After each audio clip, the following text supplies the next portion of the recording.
Welcome back to my little corner of the internet. In this video I will be talking about responsible travel tips. So these tips can be for both at home and abroad. What exactly is responsible travel? It's defined as minimising any negative social, environmental or economic impacts and trying to make sure that you have a positive impact instead. It can include how to interact with wildlife and local cultures. It can be anything from how you take your photographs. It can also be anything like overcrowding, the destruction of nature, making sure you leave no trace, and things like your carbon footprint as well. Those are just a few things to mention. It's a huge topic and it's something that I've worked on for a number of years. It's something that I think is really important to consider when you're travelling. If you're not considering it or you haven't so far, you definitely should be, and you're probably watching the right video.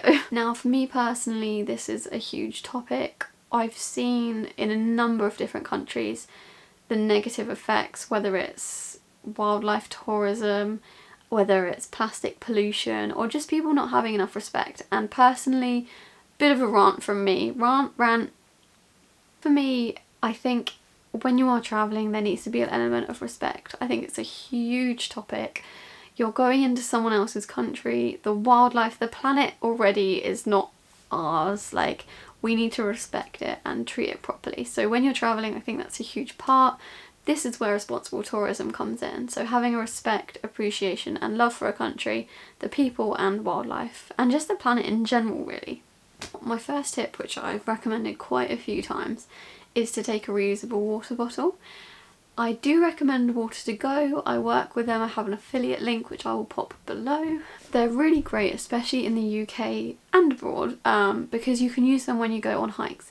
Really easy to fill up. Any unsalt water, any freshwater source that is not the sea. Another really easy thing to do. All of these tips are pretty easy, to be fair. It's just knowing them. Once you know them and then you're aware of them, it's really easy to implement. One of the other things is to eat and shop locally. It means that you're putting money back into the local economy, which is always going to be a good thing. Also, the food is usually better.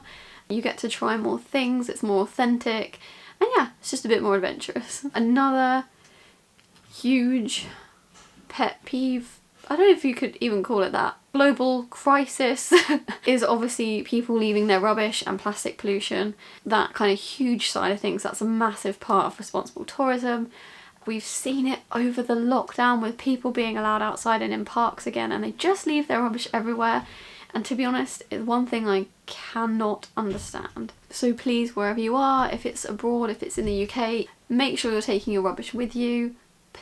Another tip, which is not so much a don't do but more of a do, is engage with the locals. Make sure you're talking to people, talk to the local people. You get to learn so much. Like, there's been so many times where I've been in a situation and I've spoken to locals and it's just added so much more value to the experience. Some of my best moments have been through speaking to the locals. You get to know the inside secrets. Obviously they live there, so they know all the ins and outs. For example, we were in Iceland. We were like having a complete mare, to be honest. We were on a road trip. We had no idea where to camp. I was not prepared in the slightest. And we stopped off at this restaurant and the guy said that we could park in his car park overnight, which was a complete saviour because it had been one of the biggest snowstorms that we'd had since we were there and it was just impossible to drive. So he let us park there, and yeah, so you never know what you'll get from speaking to the locals, and also just all the knowledge and insight, and also just getting to know people. Like, not enough people talk to strangers, which maybe obviously be careful, but yeah, I think the media portray a very scary side of travel and actually most people are lovely. Another one of the best tips that I can probably give you is to be open-minded and flexible. Realistically, things go wrong all the time. Nothing is ever perfect. Nothing ever is as perfect as the Instagram pictures will have you believe. Things will probably go wrong. Things will get lost or stolen, or you end up somewhere you didn't think you were going to be, or a multitude of different situations could arise.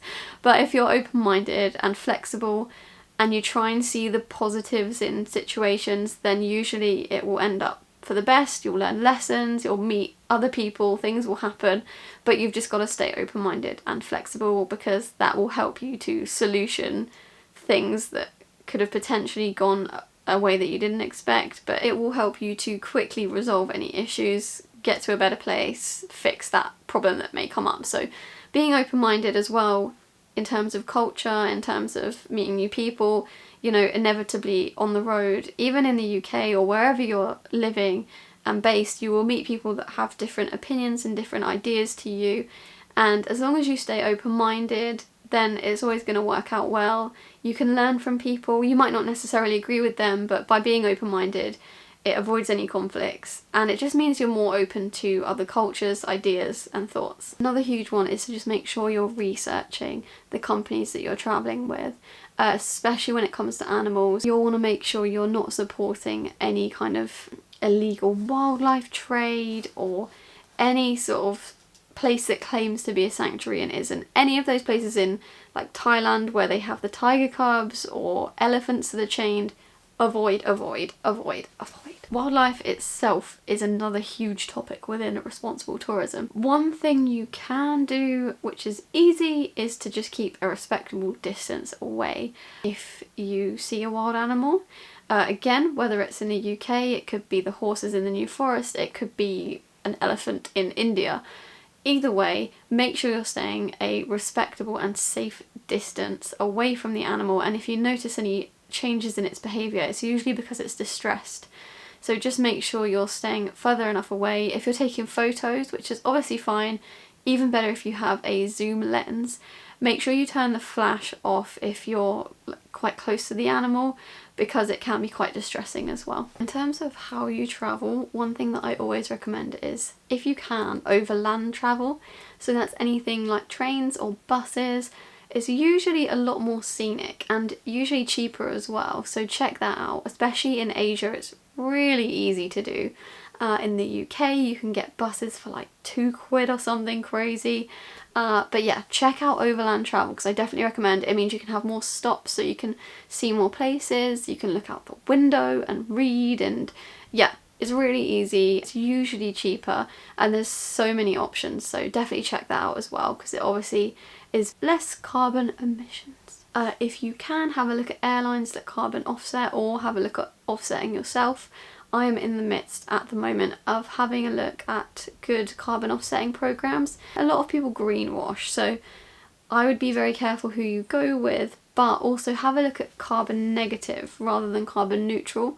Obviously being carbon neutral just like mitigates your impact. If you can go carbon negative, that's even better, because then you are taking carbon out of the atmosphere.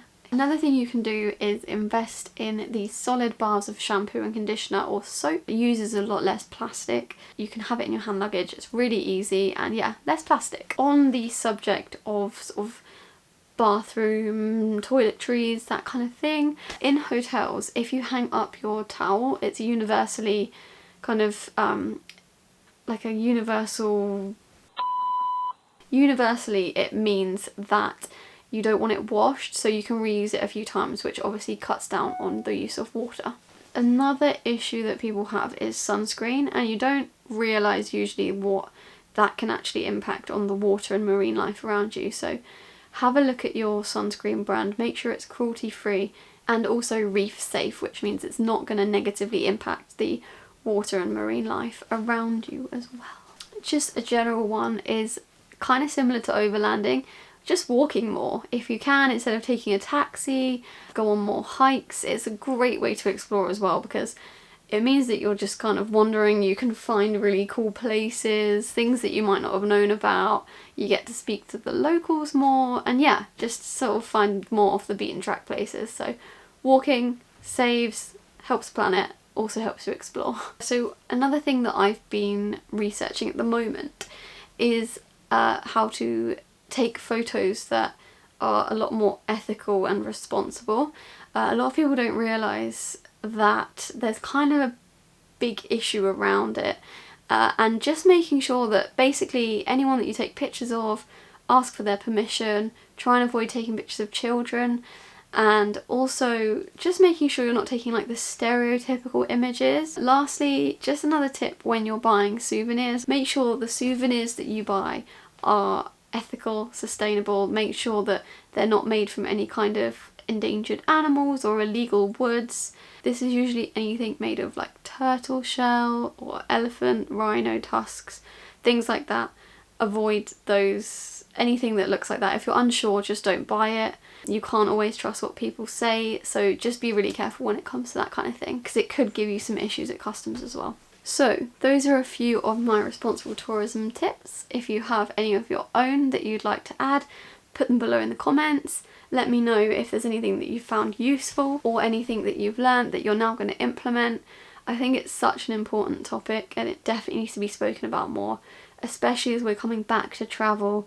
We want to massively change how we're coming back to travel. Well, we've had this long break and people have had time to think about impact and to change the way that they're living, and I think now is such a great time to restart travel in a much more positive, productive and ethically sustainable, responsible kind of way. So we are given an opportunity here when we go back out into the world, whether it's around the corner or whether it's the other side of the planet, just making sure that we're being as respectful, appreciative and sustainable and responsible as possible. So let me know if you have any other suggestions in the comments. Subscribe to see any of the other videos that I'm coming out with. Stay up to date as well with my Instagram at wildeversince. I'm always posting on there, so there's always more tips. I have a whole section on my highlights as well about responsible tourism, so check that out. Let me know in the comments if you have any suggestions and I'll see you in the next video. Bye!